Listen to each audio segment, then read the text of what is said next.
안녕하십니까. Make Korea Strong MKS 국가공비전략연구소 이사장이며 나라 바로서기 운동 본부장 민계식입니다. 호국 보훈의 달을 맞이하여 오늘은 71년 전 이 땅을 피로 물들였던 6.25 전쟁을 회상하며 호국 영령들을 추모하는 말씀을 드릴까 합니다. 1950년 6월 25일 일요일 새벽 4시 북괴군은 200대가 넘는 소련제 T-34 탱크를 앞세워 전면적인 기습 난투를 하였습니다. 제가 초등학교 3학년 9살 때였습니다. 대한민국 국군에게는 탱크는 물론 한 대도 없었고 장거리포 한 문도 없었으며 정규군도 제대로 편성되어 있지 않았습니다. 대한민국은 말 그대로 속수무책이 없고 대한민국 국군, 이하국군이라고 하겠습니다. 대한민국 국군은 절대적인 화력의 열쇠로 인하여 후퇴의 후퇴를 거듭했습니다. 이승만 대통령은 다급하게 미국의 도움을 요청했고 트루만 대통령은 즉각 파병을 결정했습니다. 이렇게 하여 도합 16개의 유엔국이 군대를 파견했고 5개국이 의료 지원단을 보내주었습니다. 이후 3년 동안 치러진 전쟁을 통해 한국군과 유엔군은 무수한 희생자를 내면서 수많은 전투를 치렀습니다. 북괴군은 사흘 만에 서울을 점령하고 계속 남진을 계속했습니다. 1950년 7월 초 일본에서 황급하게 날아온 미 제24사단의 스미스 부대는 오산 중미령에서 남진하는 북괴군과 최초로 조우하여 전멸당하다시피 했고 7월 중순 대전 전투에서는 미군 24사단 사단장 딘 소장이 포로로 잡힌 수모를 겪었습니다.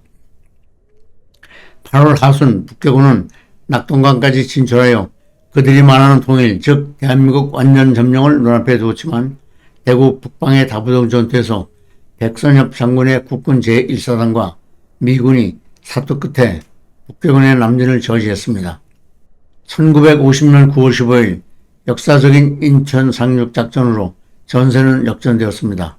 국군과 유엔군은 9월 28일 서울을 수복하고 북진을 계속하여 10월 19일 평양을 탈환한 후 압록강에 이르러 통일을 눈앞에 두고 있던 순간 중공군의 개입으로 전세는 다시 역전되어 유엔군과 국군은 1951년 1월 4일 다시 한번 서울을 중공군에게 내주어야 했습니다.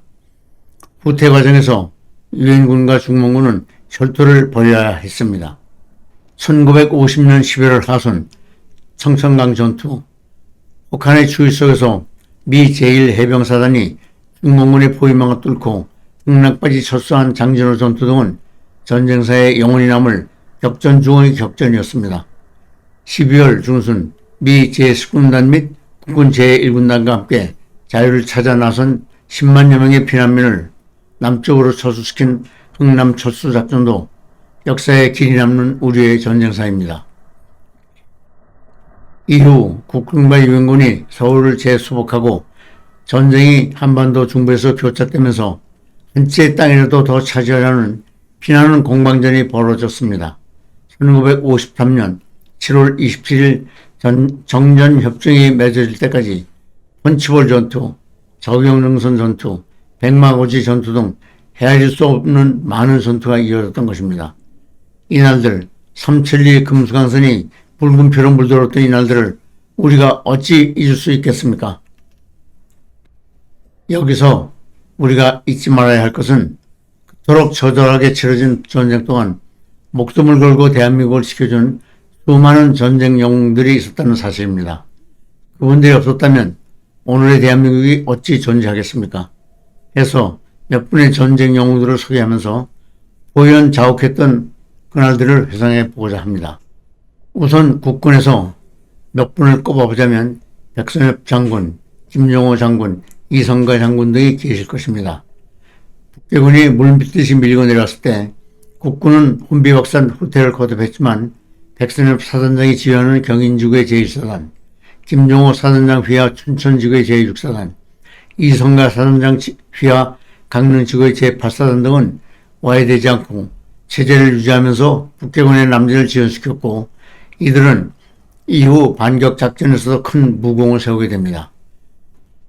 특히 백선엽 장군의 제1사단은 북괴군이 대한민국 국토의 90%를 점령한 상태에서 대한민국의 운명이 마치 바람 앞에 촛불처럼 절체절명의 위기에 처했을 때 더 이상 후퇴할 것이 없다. 내가 물러서면 나를 쏴라. 라고 하며 마지막 보루였던 낙동강 전선을 지켜냈고 이후 평양 탈환과 서울 재수복 과정에서도 선봉에 섰습니다. 그러고 보니 작년 7월에 서거하신 백선엽 장군의 주기가 다가오고 있군요.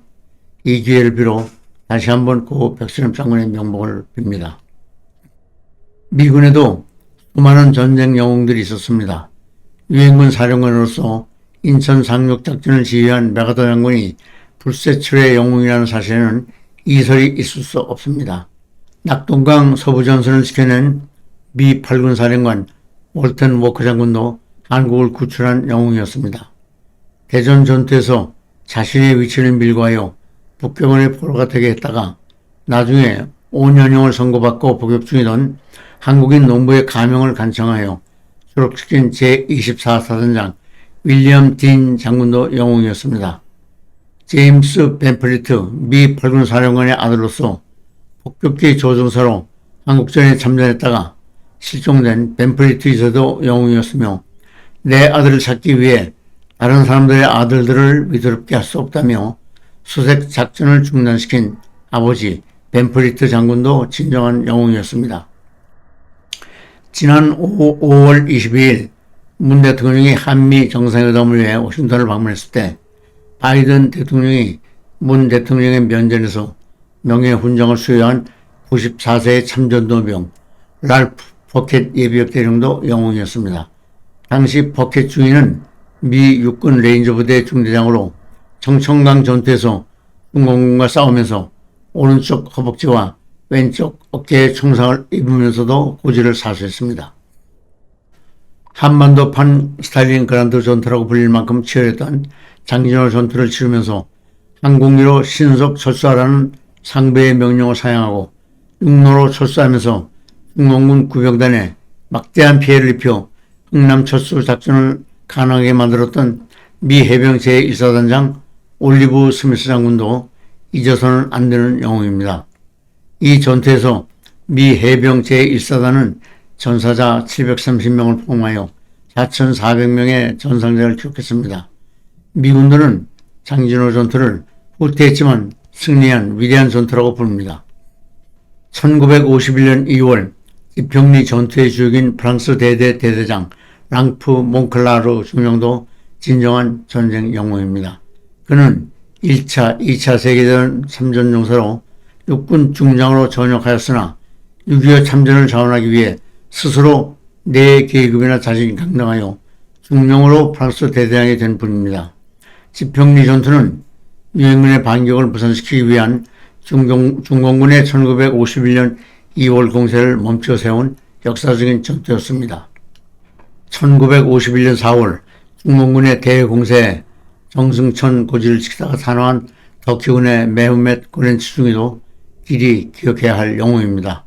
4월 20일 중공군은 터키군 제1여단 제9중대가 배치된 장승천에 포격을 가한 후 총공격을 감행해왔고 터키군 중대는 중공군의 인해 전술에 밀려 사실상 괴멸되었습니다. 포병 관측장교였던 메흐멧 고렌치 중위는 아군 포병본부에 자신이 주둔한 장소를 포격 좌표로 송신하고 포격을 요청했습니다. 그리고는 적군이 이미 우리 적을 점령했다. 우리는 적군의 포로가 되기보다는 아군의 포격을 맞아 죽겠다고 했습니다. 포병본부는 결국 그 요청을 들어주었고 고렌치 중위는 적군과 함께 산화했습니다. 이렇듯 6.25 전쟁은 한반도를 폐허로 만들고 숱한 인명피해를 입히면서 장장 1129일 동안 지속되었습니다. 이 전쟁에서 국군은 약 15만 명의 전사자를 포함하여 총 62만 명의 전상자 및 실종자를 기록했습니다.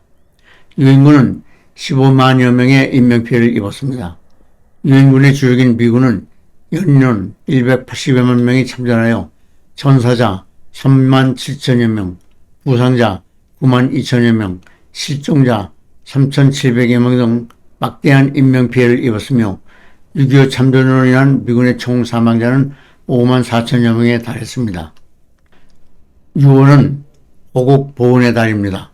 그래서 다시 한번 6.25 전쟁을 회상해 보았습니다.